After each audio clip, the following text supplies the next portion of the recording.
पिछले हफ्ते आपने देखा कि जफर सुपारी बंगाली बाबू खोखंदा को कुछ कागजात देकर उस पर बस्ती वालों का सिग्नेचर लाने को कहता है और इसके बदले में उसे 2 बेडरूम का फ्लैट और 50,000 कैश ऑफर करता है। सुभाष चंद्र बोस जी के पदचिन्हों पर चलने वाला खोखंदा उन सब पर लात मार अपने झोले में रखे एक बॉम्ब को निकाल उन सबको डराकर वहां से किसी तरह निकल आता है। जफर सुपारी को ये सब बर्दाश्त नहीं होता और वो एक डसने वाले सांप का रूप इख्तियार कर लेता है। खोखुंदा बस्ती वालों के सामने बॉम्ब की हकीकत खोलता है, जो कि एक ऊन के गोले के अलावा कुछ भी नहीं है। भूरा अपनी दोनाली को साफ कर रहा होता है और उसे जल्द से जल्द संग्राम सिंह पर इस्तेमाल करने की ख्वाहिश भी कि तभी वहां शेरा आ जाता है और उनके आगे के प्लान पता चलते हैं। उन्होंने संग्राम सिंह के आने जाने का टाइम नोट कर रखा होता है और किराए पर अजनबी नाम से एक मोटरसाइकिल ले रखी होती है। इन शॉर्ट, बस काम को अंजाम देना बाकी होता है। प्रार्थना अपने दोस्तों के साथ बैठकर अपने अखबार का नाम डिसाइड करती है और वो नाम होता है हिंदुस्तान। बिरजू और रहीम काका के बीच धर्म और ऊपर वाले के बीच मजेदार चर्चा के विषय चल रहा होता है कि संग्राम सिंह वहां पहुंचते हैं। बिरजू, जो कि अपनी छुट्टियां बिताने अपने ताया जी यानी कि संग्राम सिंह के यहाँ आया होता है, उन्हें सुबह से शाम तक का अपना मेन्यू बताता है। उनके डिनर के लिए घर के बाहर निकलते ही हम देखते हैं कि भूरा और शेरा एक तीसरे आदमी के साथ वहां मौजूद होते हैं।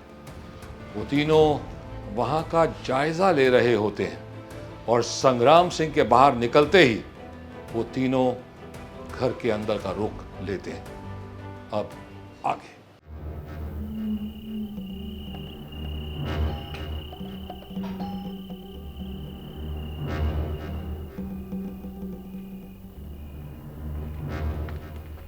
चाचा, कौन है भाई आप? किससे मिलना है? संग्राम साहब घर पर हैं। संग्राम साहब तो घर में नहीं है, अभी अभी बाहर गए हैं। आप ऐसा कीजिए, आप कल सुबह उनसे मिलने के लिए तशरीफ लाइए। चच्चू, तब तक तो बहुत देर हो जाएगी। हम यही सीढ़ियों पर बैठकर उनका इंतजार।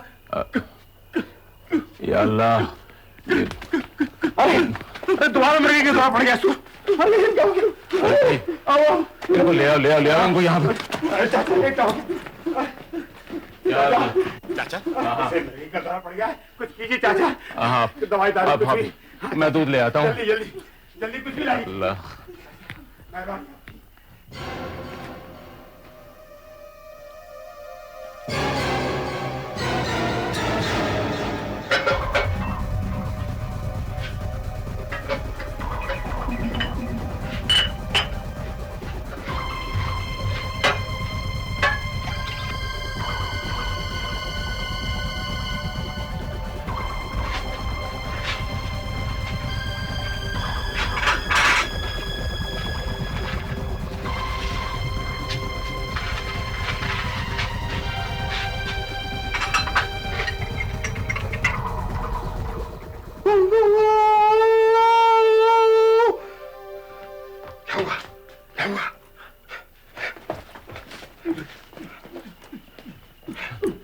अरे भाई, ये ले लो, ये दूध ले लो। लो बेटा, लो, पी लो, पी लो। देखो भाई, तुम इसे फौरन किसी डॉक्टर के पास ले चलो, इसकी तबीयत बहुत खराब है। लेकिन चाचा, संग्राम साहब। मैं कल संग्राम साहब से मिलवा दूंगा। बहुत बहुत शुक्रिया। आओ भैया, चलो चाचा, बहुत बहुत शुक्रिया।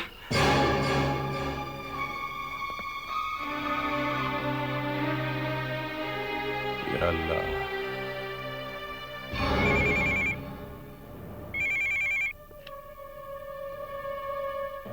सरदार। बोलो, क्या खबर है शेरा?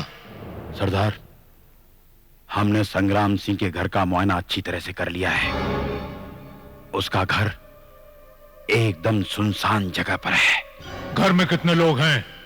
सिर्फ 2। एक खुद संग्राम सिंह और दूसरा उसका बूढ़ा नौकर। संग्राम सिंह को खत्म करने के लिए उसके घर से बढ़िया जगह कोई दूसरी नहीं है सरदार। अगर आप हुक्म दें तो हम संग्राम सिंह को खत्म कर दें? खबरदार! संग्राम सिंह की मौत मेरे हाथों लिखी है। 20 साल से जो आग मेरे सीने में चल रही है वो शोला बनकर मेरी बंदूक से निकलेगी। मेरे अगले हुक्म तक तुम लोगों को घर से बाहर निकलने की कोई जरूरत नहीं है, समझे? जो हुक्म सरदार। अरे लगे रहो भैया, लगे रहो, जरा जोर लगा के। अरे वाह, दोनों ही लगे रहो। ला ला ला ला ला ला ला ला ला ला ला ला ला ला। ये धुन नहीं चलेगी, बिल्कुल नहीं चलेगी। क्यों नहीं चलेगी? अरे तेरी ये धुन तो तीसरी रील में ही एंड लगा देगी। पब्लिक है ना, उठकर बाहर निकल जाएगी। ये बात है। तो फिर ये दूसरी धुन सुन, कितनी प्यारी धुन। सजनवा बैरी हो गए हमार, सजनवा बैरी हो गए हमार। बाजा, तू कभी बड़ा म्यूजिक डायरेक्टर नहीं बन सकता। क्यों? तेरी धुनों में नकल ही नहीं है। अरे इंग्लिश धुनें सुन, इंग्लिश, एक से एक बढ़कर धुनें मिलेंगी। तेरा मतलब इंग्लिश? तो ये सुन।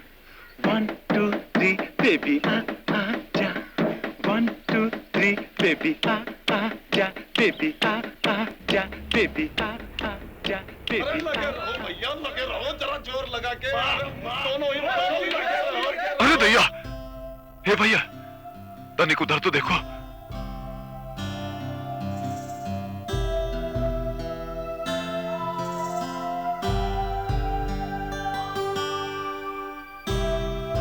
ये लिंकिंग रोड का मादी हमार बस्ती में कहां से आ गया बंसी बजाई के? लगता है रास्ता भटक कर आ गई है।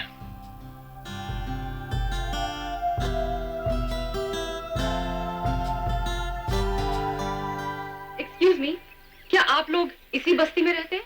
जी हाँ। देखिए, सुनने में आया है कि इस बस्ती पर किसी 2 नंबर वाले की नजर पड़ गई है, जो जबरदस्ती आप लोगों को यहाँ से निकालना चाहता है। इसमें आप हमारी क्या मदद कर सकती हैं? देखिए, हम लोग प्रेस वाले हैं और उनके खिलाफ लिखेंगे और इस बस्ती की सही तस्वीर जनता के सामने लाएंगे। अच्छा जोक मारती है। देखिए मिस्टर, अक्सर गरीब और बेबस लोगों की प्रॉब्लम्स अखबारों में सही नहीं छपती हैं और हम अपने अखबार के जरिए उन लोगों की प्रॉब्लम्स जनता के सामने लाएंगे। अरे जाने दो मेम साहब, जाने दो। झोपड़पट्टी में रहकर महलों का ख्वाब देखने वाले तो बहुत हैं, लेकिन महलों में रहकर झोपड़पट्टी का ख्वाब देखने वाला ये दुनिया में नहीं। जाने दो, जाने दो। देखिए, ऐसा नहीं है। ऐसा ही है। हाँ देखो मेम साहब, आप अपना रास्ता भूल गई हैं, भटक गई हैं आप। जाओ जाओ मैडम, चिकन कबाब खाओ, नरम नरम गद्दे पर सो और गलीचे पर चलो। क्यों कांटों पर चलने की कोशिश कर रही हो? अरे कमाल करते हैं आप। कमाल नहीं, सच बोल रहे हैं। कुछ होने वाला नहीं। अब अपना और हमारा टाइम क्यों वेस्ट कर रही हैं? आप 2 नंबर वालन का पर्दाफाश करेंगी? अरे वो लगन 24 घंटा में तो हर अखबार की धज्जियां उड़ा देंगे। प्रेस खरीद लेंगे, स्टाफ खरीद लेंगे। समझेगा? ऐसा नहीं होगा, क्योंकि हमने अपने खुद का अखबार निकाला है। वो तुम्हारे अखबार को कांडी लगा देगा। सुबह को तुमको अपना इस खबर लिखने के वास्ते पेपर नहीं मिलेगा। एक बात समझ लो मैडम, गरीब और अमीर धरती और आसमान की तरह कभी एक नहीं हो सकते। लगते तो पढ़े लिखे और समझदार हो, फिर ये क्यों नहीं समझते कि जमीन और आसमान के मिलने का भी एक पॉइंट होता है, होराइजन। होराइजन नजर का धोखा है मैडम। जितना नजदीक जाओगी होराइजन उतना ही दूर होता जाएगा। वो कहा है ना मेम साहब, अमीर गरीब से डरता है कि कहीं गरीब उससे उसकी अमीरी न छीन ले। और गरीब अमीर से डरता है कि जो कुछ भी उसके पास है कि वो भी अमीर न छीन ले। अमीरों के बारे में बहुत गलत ख्याल है आप लोगों के। 5 उंगलियां बराबर नहीं होती। हम भी तो उसी क्लास को बिलोंग करते हैं, मगर हम लोग वैसे नहीं हैं जैसा आप लोग समझते हैं। अगर ऐसा सोचती रहोगी मैडम तो एक दिन जरूर गरीब हो जाओगी। एनीवे, ये इंटरव्यू के जैसा तो नहीं है, पर फिर भी काफी इंटरेस्टिंग है। चलिए, बस्ती के बारे में पहली इंस्टॉलमेंट में इसी मुलाकात से स्टार्ट करती हूँ। तो आप में से पहले कौन बोलेगा? हाँ, लेट्स स्टार्ट विद यू। आप अपने और अपने खानदान के बारे में कुछ बताइए।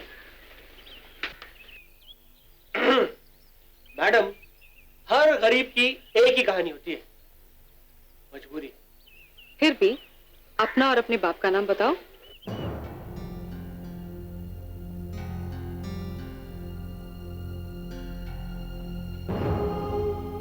बाप का नाम आसमान, माँ का नाम धरती,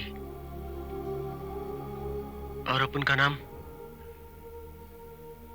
कबीर कचरा। मजाक मत करो, ठीक ठीक जवाब दो। मेम साहब, वो बोलते हैं ना कि बाप का हाथ हमेशा अपनी औलाद के सर पर होता है। अपने सर पे तो आसमान का हाथ है, इसलिए बाप का नाम आसमान है। सुना है कि माँ अपने बच्चों को अपने गोद में, अपने आंचल में पालती है।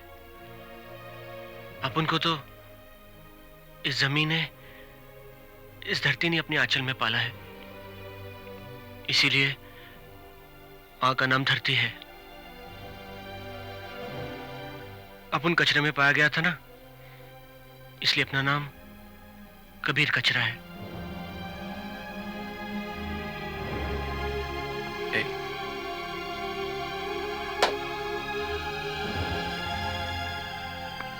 Take it easy.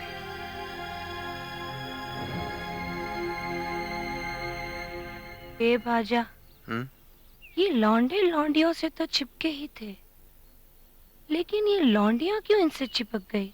हाँ, चालू है क्या? Anyway, कल का अखबार पढ़ना मत भूलिएगा। अरे हम तो जरूर पढ़ेंगे मेम साहब, लेकिन आप फिर से जरूर आइएगा। Excuse me, miss. Catch you later.